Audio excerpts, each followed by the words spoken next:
President Biden is set to make his way to Michigan tomorrow. He's hoping to build momentum in the state after winning an endorsement from the United Auto Workers Union last week. So for more on the Biden campaign efforts, I want to bring in CBS News senior White House and political correspondent Ed O'Keefe. Man, Ed O'Keefe is working hard. I feel like we are always calling on him. 9 to 5, like it doesn't even begin to cut it. For a range of topics.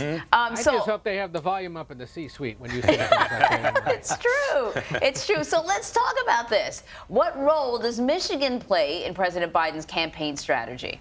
Well, it's 15 electoral votes up for grabs that were critical to his election in 2020 and would have been for Donald Trump and probably would have helped him hold on to the White House eventually.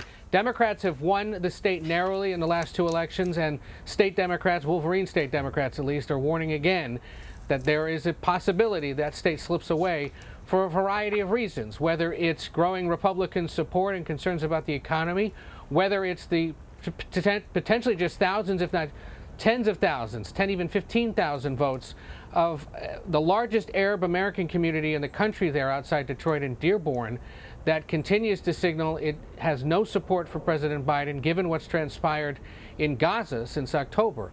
And when you're only winning the state by a few thousand votes every 4 years, that is why Democrats are signaling to the White House you've got to pay extra special attention to this battleground state if you want to hold on to it. Of course, the story is similar in places like Pennsylvania, Wisconsin, Georgia, Arizona, and Nevada that are also seen as the biggest battlegrounds.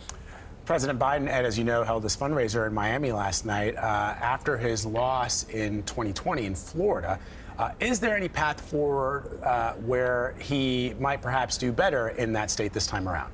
I mean, anything's possible in American politics these days, but the reality is Republicans outnumber Democrats in Florida now by so much more than they used to that it would require an incredible surgically focused turnout operation to convince Democrats and independent voters to show up for the president and somehow prevail.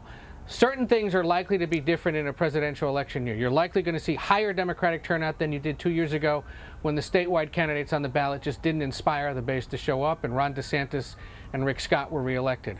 The other thing is you may see both abortion and marijuana legalization measures on the ballot in Florida later this year.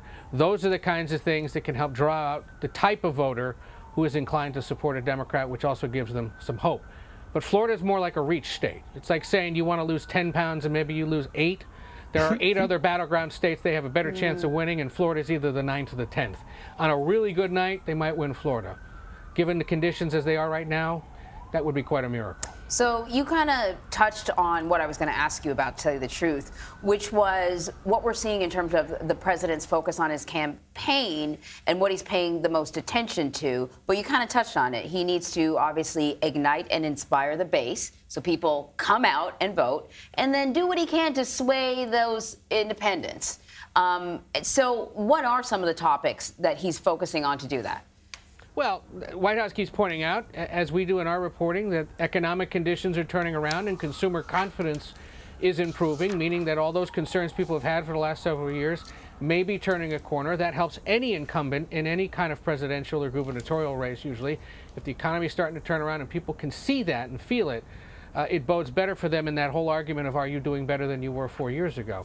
Beyond that, Democrats see access to abortion rights certainly as a big motivating issue, and then broader concerns about the future of American democracy, arguably the most urgent one this year, as both parties are talking about it. But Democrats, of course, make the argument 4 more years of Donald Trump could be detrimental to American democracy and institutions, and it is something that just cannot happen again. So it's making a less affirmative argument for the president than more of a just don't go with the other guy kind of argument.